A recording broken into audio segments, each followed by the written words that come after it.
Greetings and welcome to ValoU. I'm Zaladrith and I'll be your instructor for today. Today's case study is a fast-paced, thrifty ace clutch victory. Since it's a save round, I decided to play riskier than usual.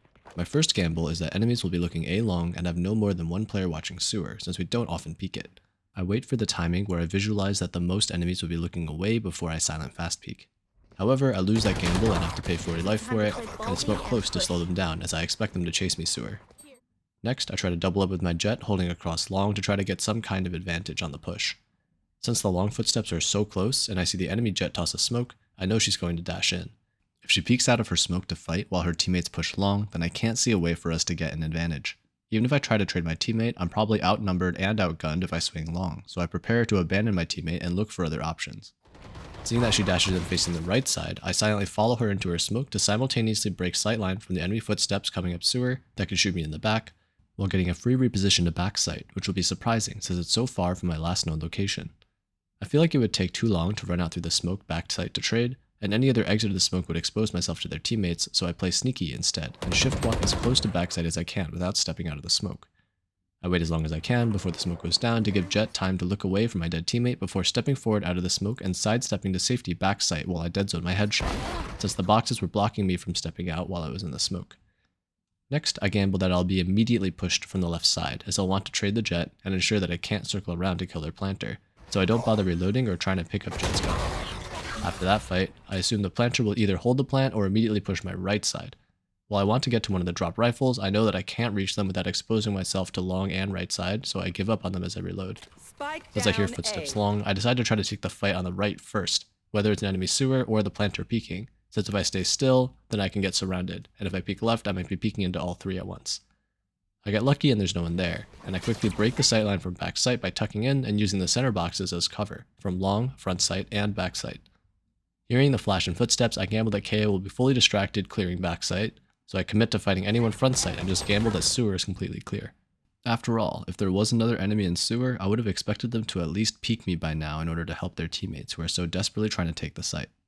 Since I heard fighting long, I tried to trade a kill long before the enemies have time to prepare, and I'm rewarded with a distracted Sova, though as I'm lining up my shot, I micro-adjust to address the more dangerous Omen first, who surprises me.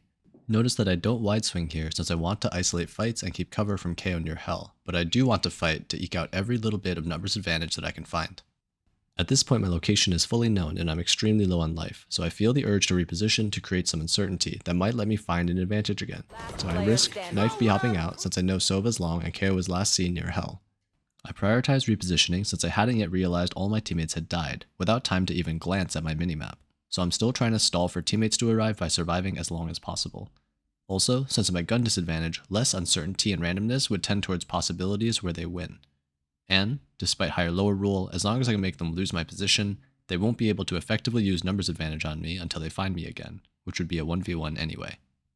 In hindsight, this probably would have been the best time to use utility since I finally made it to cover, either using teleport or smokes in order to create more uncertainty, or a blind in order to try to force a fight. Seeing Sova's ulti, I abandon trying to fight KO first, since if I'm spotted, Sova will be able to minimap refrag with his ult.